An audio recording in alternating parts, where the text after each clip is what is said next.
The generosity broke a spire of appeal from the boy, so that Jack glared at them. They waved the conch for silence. "We will let the fire burn out now. Who would see smoke at night time, anyway? And we can start the fire again whenever we like. Altos, you can keep the fire going this week and treble the next." The assembly assented gravely, "And we will be responsible for keeping a lookout too. If we see a ship out there, to follow the direction of his bow.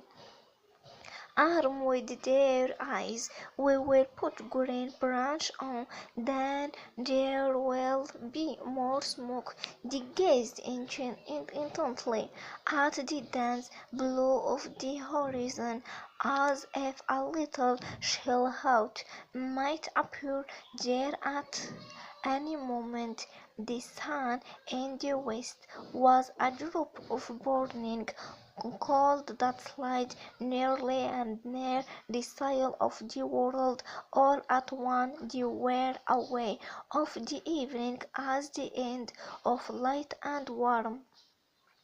Roger took the conch and looked round at them gloomily. "I have been watching to say there hasn't been the track of a ship or a laugh. We will never be reached." A mirror rose and swept away. Orlaf took back the conch. "I said before we will be reached sometime. We have just got to wait, that's all." During indignity began to the conch.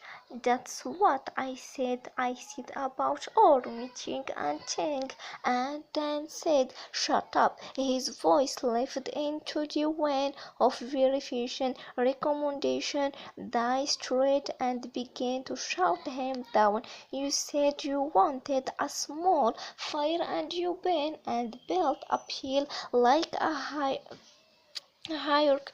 If I say anything, grip Biggie with better realism, you say shut up. But if Jack or Maurice or Simon," he pissed in the standing, looked beyond them and down the unfriendly side of the mountain to the great beach where they had found dead wood. Then he looked hysterically that they were hushed, looking at the flash of his spectacle in astonishment. They followed his gaze to find the Sir Rock.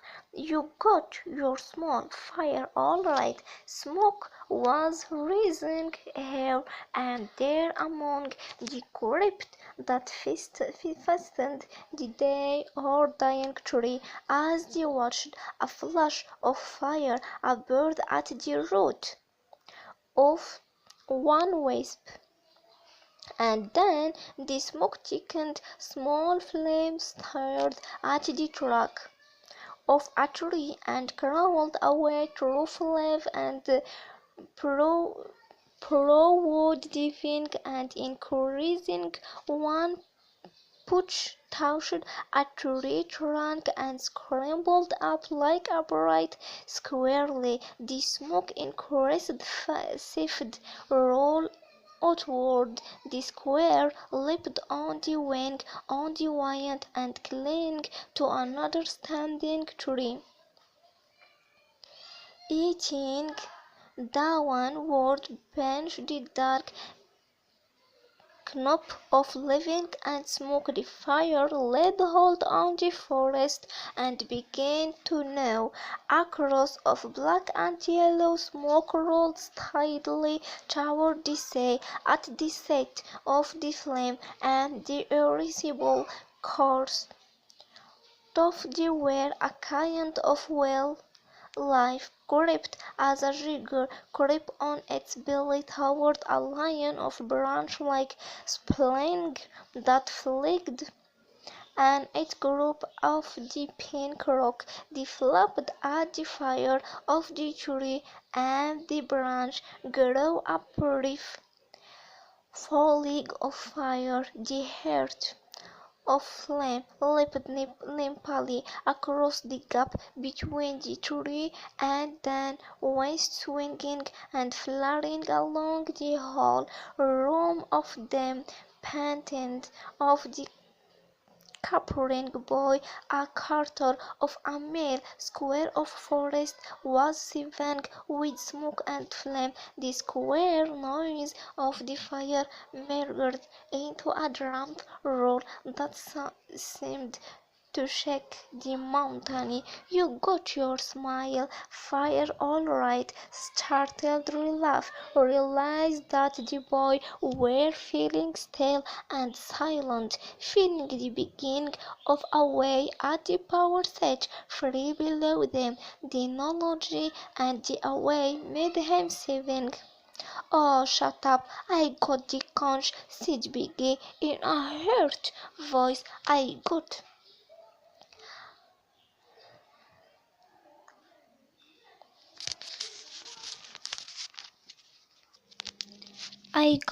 the conch," said Biggie in a hurt voice.